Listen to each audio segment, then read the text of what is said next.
আসসালামু আলাইকুম রহমতুল্লাহি বারাকাতুহু। আজকে আপনাদেরকে দেখাবো ক্ষুদ্র মৌমাছির বক্স থেকে কিভাবে আরেকটি বক্স বাড়াবেন, কোন সময় বাড়াবেন। দেখেন, আমার এই ক্ষুদ্র মৌমাছির বক্সটি আমি আগেই খুলে দেখেছি, নতুন রানীর সেল দিয়েছি। এখন আজকে দেখব রানীর সেলগুলা কখন ফুটবে এবং আপনারা দেখতে পারবেন কিভাবে আমি মাছিগুলা থেকে আরেকটি বক্স বানাইতে পারবো। দেখেন, একটি ক্ষুদ্র মৌমাছির বক্সে যখন অতিরিক্ত রানী সেল দিবি তখন মাছিগুলা আক্রমণাত্মক হয়ে যায়। আপনারা অবশ্যই দেখতে পাচ্ছেন কিভাবে আমার শরীরে মাছিগুলা আক্রমণ করার চেষ্টা করতেছি।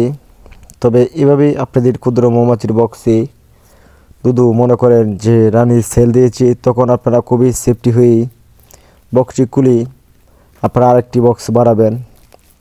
দেখেন, এই যে ফ্রেমটা আমি তুলেছি, এই ফ্রেমটির মধ্যে প্রায় 60টি সেল। তবে আমার সৌভাগ্য মনে হয় যে 60টি সেলই মনে হয় বের হয়ে আসবে। এখন আপনাদেরকে দেখাবো আসলে 60টি সেল থেকে মাছিগুলা রানীটা বের হয় কিনা। একটি সেল থেকে রানীটা বের হয়ে এসেছি মনে হয় কিছুক্ষণ আগেই। তবে অন্য সেলগুলো থেকে দেখতে পাচ্ছি হয়তো রানীটি কিছুক্ষণের ভিতরেই বের হয়ে আসবে। তবে যদি কিছুক্ষণের মধ্যে রানীটা বের হয়ে আসি, আপনাদেরকে দেখাবো কীভাবে রানীটা বের হয়ে আসি। অবশ্যই সেই জন্য ধৈর্য সহকারে ভিডিওটা পুরোপুরি দেখবেন, তাহলেই কিছু কথাবার্তা মিস করবেন আর কিছু দেখাও মিস করবেন না। তবে রানীটা বের করার চেষ্টা করতেছি। যদি কিছুক্ষণের মধ্যে রানীটা বের হয় তাহলে অবশ্যই মনে হয় কিছুক্ষণের ভিতরে রানীটা বের হয়ে আসবে, কারণ রানীটি ভিতরে শব্দ দিচ্ছে রানীটি বের হয়ে আসার জন্য। তো অবশ্যই ধৈর্য সহকারে আপনারা দেখে থাকেন এবং ভিডিওটি ভালো লেগে থাকলে কিছু যদি বুঝে থাকেন তাহলে অবশ্যই চ্যানেলটি সাবস্ক্রাইব করে রাখবেন পরবর্তী ভিডিও দেখার জন্য, তাহলে একটি ভিডিও মিস হবে না। কারণ এই সিজনে কত নতুন নতুন আপডেট আসবে আপনাদের জন্য। দেখেন, আমি রানীটি বের করার চেষ্টা করতেছি। দেখেন, অটোমেটিক একটি রানী বের হয়ে আসছে। আমি দেখতেছি যে রানীটা আমি একটি নেটের মাধ্যমে আটকানোর চেষ্টা করতেছি, কারণ এই রানীটি দিয়েই আমি আরেকটি বক্স করতে পারবো ইমার্জেন্সি। তাহলে আমার বক্সটি অতি তাড়াতাড়ি সুস্থ হয়ে আসবে। দেখেন, রানীটা আপনারা অবশ্যই দেখতে পাচ্ছেন রানীটা নেটের ভিতরেই হাঁটাহাঁটি করতেছি, কারণ রানীটা বের হয়েই আপনারা উড়া দিতে পারবে না, কারণ সে অন্তত আপনার 12 ঘন্টা লাগাত উড়া দিবে না, সে এভাবেই হাঁটাহাঁটি করবে। তো অবশ্যই ধৈর্য সহকারে ভিডিওটা দেখেন এবং কিছু জানার থাকলে কমেন্ট করে জানাবেন। দেখেন, আরেকটি রানী মনে বের হয়ে আসবে বুঝে যাচ্ছি। তবে এই রানীটা আমি বের করার চেষ্টা করতেছি। দেখেন, হয়তো এই রানীটা আমি হাতে বের করতে পারবো, যেহেতু মুখটা ফেটে গেছে, বের হয়ে আসার জন্য চেষ্টা করতেছি। দেখেন, মুখটা আমি ভেঙে দিলাম। দেখেন, রানীটা বের হয়ে আসতেছি, অবশ্যই আপনাকে দেখাবো। দেখেন, রানীটা বের হয়ে আসছে আমার হাতে। দেখেন, এটাও আমি নেটবন্দি করব। আপনারা বুঝতে পারবেন এই ভিডিওটা দেখি আমি একটি বক্স থেকে কয়টি বক্স করতে পারবো। দেখেন, আরেকটা রানী দেখেন আমার পার্টনারের হাতে চলে আসছি, বের হয়েই অটোমেটিকই একটি ফ্রেম থেকে 4টে রানী অলরেডি বের হয়ে আসছে। এখন আপনারা বলতে পারবেন যে 4টে রানী দিয়ে ভাই কী করবেন। হ্যাঁ ভাই, 4টে রানী আমি কাজে লাগাবো। দেখেন, আমার এই বক্সটি প্রায় আরেকটি বক্স বাড়াইতে পারবো। এর আগে আপনাদেরকে দেখিয়েছিলাম যে আমি পুরান রানীটা আগলা করে নিয়েছিলাম, যখন রানীর সেলগুলো দিয়েছিল তখনই আমি পুরান রানীটা আরেকটি বক্সে দিয়ে দিয়েছিলাম মাছের সহ। সেহেতু আমার একটি বক্স হয়ে গেল।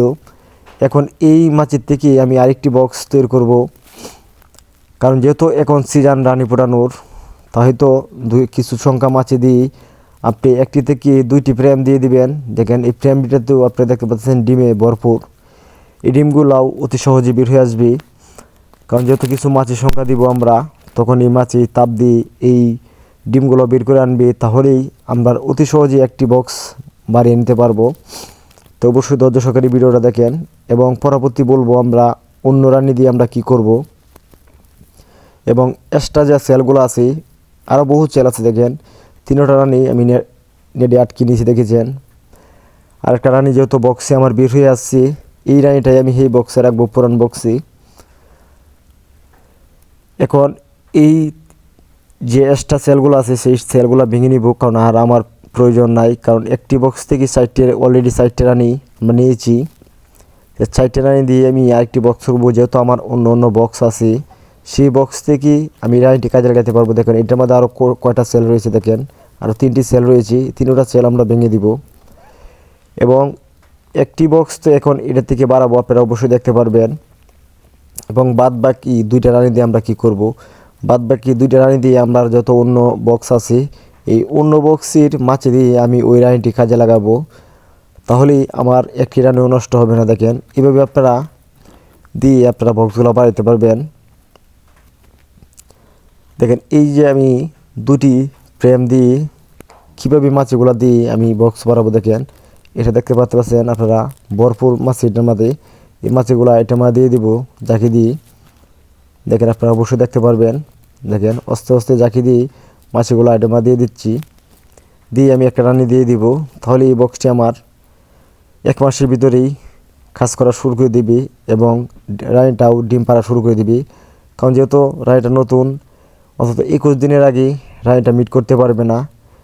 যত রানি আমার বক্সে ফুটেছি এবং আপনারা দেখাচ্ছেন পুরুষ মাছি সেলও আছে আমার এটার মধ্যে এবং এক্সট্রা সেলগুলো ভেঙে নিচ্ছি। আর অনেক পুরুষ মাছি রানি ফুটানোর আগেই বের হয়ে আসছে।